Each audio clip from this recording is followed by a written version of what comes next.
Welcome back, listeners, to Know Your SMS with Vikram Upadhyaya, the podcast where we delve into the world of business, entrepreneurship, startups, and investors. Today, we're exploring an exciting shift in the investment landscape: investing in startups. Traditionally, investors have focused on conventional assets like real estate, mutual funds, stocks, and bonds. India's startup founders and investors cheered the Indian government's move to abolish angel tax for all investor classes in the Union Budget 2024. This big step by the Government of India in 2024 Union Budget will help draw more capital into the country, the world's third largest startup ecosystem. The announcement of the removal of the angel tax for investors is a huge reform. It's time to consider investing in a startup now. If not, you could be missing out on something big. Investing in mutual funds, bonds, and fixed deposits typically yields an annual return of 8 to 12%. However, investing in the right startup can lead to exponential returns. Imagine striking gold.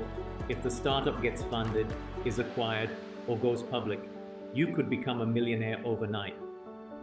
More investors are turning to startups because they offer a chance to invest in innovation, feel real ownership of the companies, and potentially earn high returns. Of course, this comes with higher risk since you're investing in people, not just a business.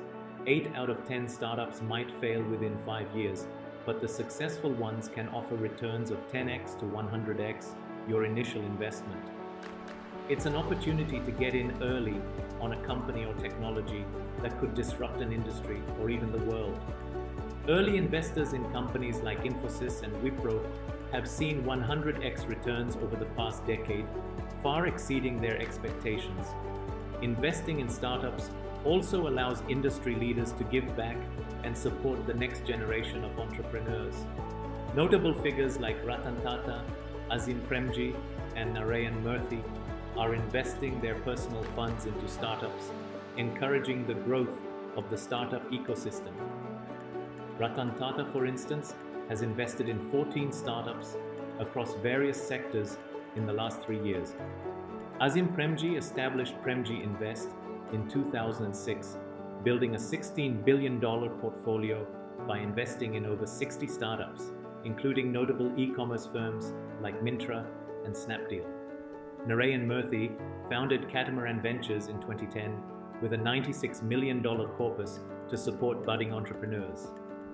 After Union Budget 2024 abolishing angel tax, it's easier than ever for startups to raise funds from individual investors. There are many platforms which help startups create investment-ready profiles and provide valuable services like business plan reviews, term sheet creation, and due diligence, making it simpler for investors to make informed decisions. They also break down geographical and time zone barriers, allowing overseas investors to participate. Investment in startups isn't limited to large institutional investors or high net worth individuals. Groups of individuals can pool their resources to invest in startups. In New Delhi, a group of doctors has come together to invest in healthcare ventures. Alumni angel groups are another emerging trend, where alumni from educational institutions co-invest in startups from their alma mater. Indian Angel Group, Let's Venture, Venture Catalyst, and many more angel networks help startups to raise their first seed round.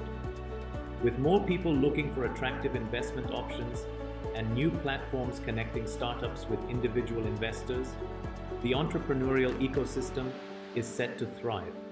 This encourages innovation, as the most disruptive startups are likely to generate significant returns for both themselves and their investors.